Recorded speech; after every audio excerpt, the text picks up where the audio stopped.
Hello hi friends, Telugu cooking channel కి స్వాగతం సుస్వాగతం. ఈ రోజు అందరూ చాలా ఇష్టంగా తినే స్ట్రీట్ స్టైల్ ఆనియన్ పకోడా చేశాను. ఈ ఆనియన్ పకోడాని పక్కా కొలతలతో చేశాను, అందుకనే ఇంత పర్ఫెక్ట్ గా వచ్చింది. అయితే ఈ పకోడా చేయడానికి ఆనియన్ ఎంత తీసుకోవాలి, శనాపిండి ఎంత వెయ్యాలి, ఇందులో బియ్యం పిండి వెయ్యాలా వద్దా, వాటర్ వెయ్యాలా వద్దా, ఇలా చాలా డౌట్స్ ఉన్నాయి కదా. అందుకే ఈ రోజు పక్కా కొలతలతో కరకరలాడే ఉల్లి పకోడా ఫస్ట్ టైం చేశాను. నాకు పర్ఫెక్ట్ గా వచ్చింది. మీరు ఈ కొలతలతో ఇంట్లో ట్రై చేయండి. ఈ ఆనియన్ పకోడా చేయడానికి నేను హాఫ్ కేజీ ఆనియన్ తీసుకున్నాను. పెద్ద సైజ్ ఆనియన్ తీసుకుంటే కటింగ్ పర్ఫెక్ట్ గా వస్తుంది. ఆనియన్ పై పొట్టంతా తీసేసి శుభ్రంగా వాష్ చేశాను. కటింగ్ అయితే చాలా సన్నగా చేయాలి. ఎంత సన్నగా చేసుకుంటే పకోడా అంత టేస్ట్ గా వస్తుంది. కటింగ్ అయితే ఈ విధంగా చేశాను. ఇప్పుడు ఈ ఆనియన్స్ ని ఒక నిమిషం పాటు బాగా నొక్కుతూ కలుపుకోవాలి. అప్పుడే ఈ ఆనియన్స్ లో ఉన్న నీరంతా బయటకు వస్తుంది.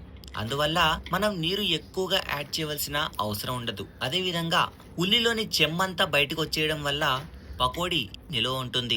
నెక్స్ట్ ఇందులో వేసే శనాపిండి. హాఫ్ కేజీ ఆనియన్స్ కి 140 గ్రాముల వరకు శనాపిండి తీసుకున్నాను.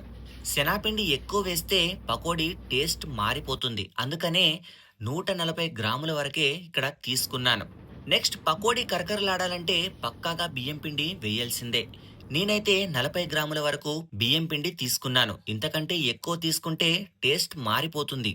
ఇప్పుడు గట్టిగా కలుపుకుని పక్కన పెట్టిన ఆనియన్స్ లోకి ఒక టేబుల్ స్పూన్ సాల్ట్, అదే విధంగా ఒక టేబుల్ స్పూన్ ఫ్రెష్ అల్లం వెల్లుల్లి పేస్ట్, కొద్దిగా టేస్ట్ కి సరిపడినంత జీలకర్ర, అలాగే చిటికెడు పసుపు.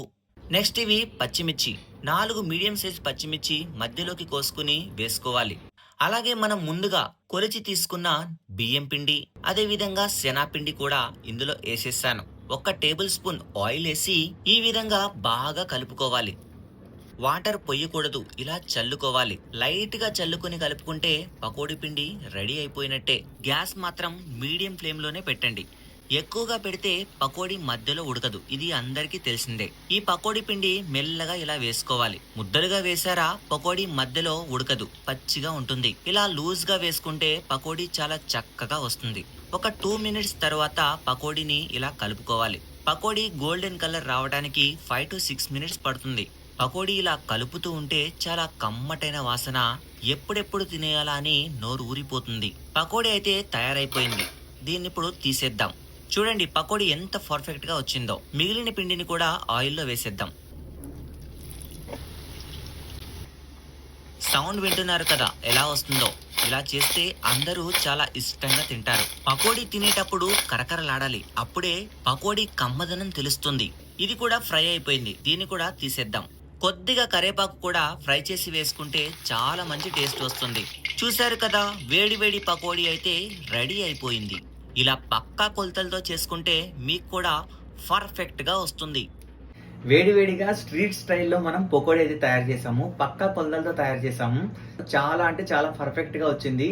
టేస్ట్ అయితే చూద్దాం ఎలా ఉందో. చాలా బాగుంది. మీరు కూడా ట్రై చేయండి, మీకు కూడా ఇదే విధంగా వస్తుంది. వీడియో నచ్చినట్లయితే లైక్ చేయండి, షేర్ చేయండి, ఛానల్ని సబ్స్క్రైబ్ చేసుకోండి. మళ్ళీ ఇంకో కొత్త రెసిపీతో మళ్ళీ మీ ముందుకు వస్తాను. Bye bye.